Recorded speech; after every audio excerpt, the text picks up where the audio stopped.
So we are going to start with Indian economy. Here Indian economy means first we have to define it very clearly. Indian economy. Actually economy is the term coined for explaining the economic status of any country. We call them as simply an economic system of a nation, which can be on the whole can be called as economy. Then what is the economic system of a nation means we have to define it on the basis of the economic theoretical principles. That is, actually economics involves two different subjects. They are, one is microeconomics, another one is macroeconomics. The definition or the name itself defines their definition. Simply micro, small, macro, very large compared with. So microeconomics means simply small economics, which means the theories of economic principles which influence the individuals or the firms of a country. So simply that is called as microeconomics. So study of the influence of economic principles on the individuals or firms is nothing but microeconomics, whereas macroeconomics means the total sum of the activity of a nation, maybe because of production or anything, unemployment, etc., etc., market, etc., etc. So totally the sum of economic activity, total sum of economic activity of a nation is nothing but macroeconomics. When we study this microeconomics as well as macroeconomics and combine both of them or synchronize both of them, and thus we will analyze, simply we get the Indian economy. Not only Indian economy, any economy, we should go with the same method. That is, learning the theoretical principles of economics from both microeconomics as well as macroeconomics, and thus synchronizing both of them and applying them to a nation. Simply we are making a ball with one half as microeconomics and the other half as macroeconomics. After making the ball totally with micro and macroeconomics, we are simply throwing that ball towards a nation, and when it influences that nation, it gives some output. That output is nothing but simply economy of that nation. So we have to study it by learning the theoretical principles, then applying them on a particular nation and analyze their effects and its influences and studying the output of those influences. Simply that completely makes you very well with the subject of economy. So in Indian economy also, let us try to go with the same motive. But before that, let me explain actually what is economics, what are the different theories of economics. Economics means which deals with money. So how the involvement of money comes here means, from ages, market is the one which is playing with goods and services, thus bringing some involvement of money there. So simply market competitiveness, which creates some supply and demand there, is the initiation for the involvement of money. That market which creates some supply and demand, it brings some force for production. That aggregate demand from the market results in a spending for production, and that production as an outcome needs some profit, totally making some cost. Finally the price of a commodity, when it is sold in the market, the profit will be enjoyed by the producer. Thus actually with a market mechanism of supply and demand which is resulting in the production or spending, that is going to create some profit to the producer. Actually this is the cycle of economics in any country or any system.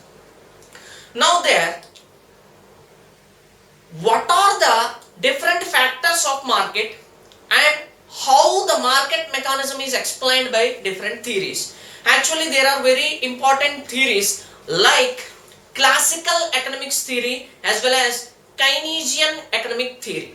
These both are important because these both are produced or these both are proposed by two very popular economists. That is, classical economics is proposed by Adam Smith. Of course later it was developed by many others, and next one is Keynesian economics is produced or proposed by another economist known as Keynes. Simply we call him as James Keynes. These both are very important. Adam Smith, he said that in his classical economics theory, market should be left alone, because that means it should be free from all the influences. What happens? Why it should be free from all the influences? For that, I would like to tell you a small story. Nearly in the 18th century, that is in the 1700, between 1700 to 1757, many countries are getting transformed into modern economies. And during that time, the people are also learning new theories and they are accepting new challenges.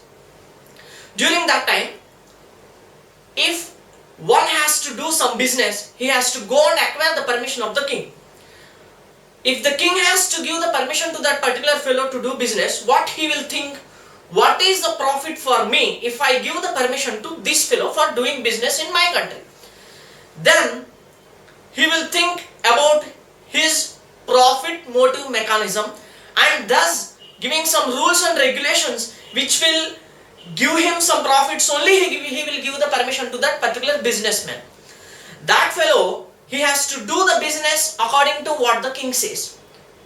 But a small issue everyone knows is that the producer should be given freedom, only then he will try to increase the investment and try to do more and more production. And that increased production is very key for economic development. But he has been given some restrictions because of the king's profit motive. Then what happens? He won't have an interest to increase production and sell it somewhere else. But he was given freedom to market his good wherever he wants in the kingdom. Then what happens? Definitely he will try to increase the production, and thus that leads to the overall economic development. And so in those days, the business people who were frustrated with the restrictions given by the kings and other ministers, they are waiting for an alternative. In those days, a new proposal came there. We call it as laissez-faire policy. It was proposed nearly in 1756 and it was popular in the 19th century. What does this laissez-faire policy tell? Simply, let the producer do whatever he wants and let him to market his good wherever he wants. That is complete freedom to the producer as well as the one who markets the good. So what happens? They will have some freedom in production and they will try to market it wherever they are going to get good profits, free from all the restrictions. So he will try to increase the investment. That is going to lead to overall economic development. Also, it will increase his interest on the business. And that interest is very important for business development. That laissez-faire policy attracted all the entrepreneurs in the economic system and they raised their voice. Finally, after some negotiations, that laissez-faire policy was given importance. This fellow, Adam Smith, who proposed the classical economics in the past only, simply in the beginning of the 18th century only, that is in 1700, he also proposed the same. Leave the market out of all the influences. Market will control itself with an invisible restrictive system. So that what happens when no one is trying to control the market, a fair controlling mechanism flow in the market which is dependent on the supply as well as demand. No one is necessary to influence these mechanisms which are supply and demand. In the sense, if one in the market likes the product, the demand rises. No one is necessary to control it. And when the demand increases, the one who wants to make profit out of this demand will make the good and supply it. Then who is necessary to control it? No. So he says that market mechanism and market forces, simply supply and demand, should be free from all the influences. No one is necessary to control the market. That itself will create some control, invisible control in the market. That is what is called classical economics. And there is a neoclassical economic theory also, which is not much important because the neoclassical economic theory is somewhere related to the classical theory only. And not only that one, other theories, we say Austrian school of economics. So that one is also related with the classical economics only. So many people say that, even the economists, only classical economic theory as well as Keynesian economic theory, both are some important economic theories, and remaining all are same definitions or same mechanism with different phase, that's all. So that is what classical economic theory. Now coming to the Keynesian economic theory, it says that there is a necessity of government involvement in the market factors whenever necessary, so that the market may not divert from the main discipline or a healthy discipline. Of course, it had a very popularity in the 20th century when crises start hitting the economic system, because whenever the crisis comes, the private entrepreneurs or the private system which is controlling the economic system of a nation cannot under any circumstances control such crisis. Only it is the government through some policies or intervening itself into the economic system will be able to control such bad effects. So that Keynesian theory which is based on this, that is simply some government intervention is necessary when the market is going out of a healthy discipline, gained popularity in the 20th century. Simply he says that in the market aggregate demand is there. That aggregate demand will lead to some spending and finally production, and thus the economic cycle goes. But if some crisis existed there, the private entrepreneurs, they cannot cope up with such a sudden shock or crisis. Then to bring back the economic system onto the track, it is the government and it is the responsibility of the government, simply public sector. Government means nothing but public sector. Government means nothing but public, so public sector. So it is the public sector which should involve here and control all the other factors, especially the non-fair factors and the other fellows who are trying to make some illegal controlling mechanisms in the market, and thus it can bring it back onto the track, and sometimes it can avoid all the illegal influences on the market. So the Keynesian economic theory also gained popularity, especially the importance of Keynesian economic theory was known to the people during the oil shock. That is simply, oil shock means all the we call the oil or petroleum exporting countries, simply OPEC countries. Along with them, the other countries also attacked Israel suddenly. During that time, USA tried to regularly supply arms to Israel. Then all the OPEC countries, what they did, they tried to give a thrash to US, and so they stopped producing or supplying oil, and also they hiked the prices of oil. That is a very big crisis during those days. So what happened?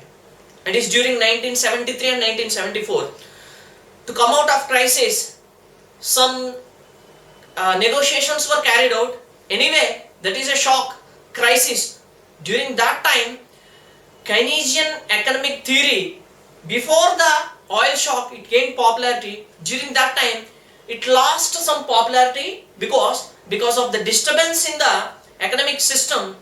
All the countries followed their own methods and the relations were drastically disturbed, especially USA, which tried to create some relations in the Middle East. It was in a downfall because of the activity or action taken by the OPEC countries. So during that time only the Keynesian theory lost its importance. Anyway, these are very important. One is classical economic theory, the other one is Keynesian economic theory.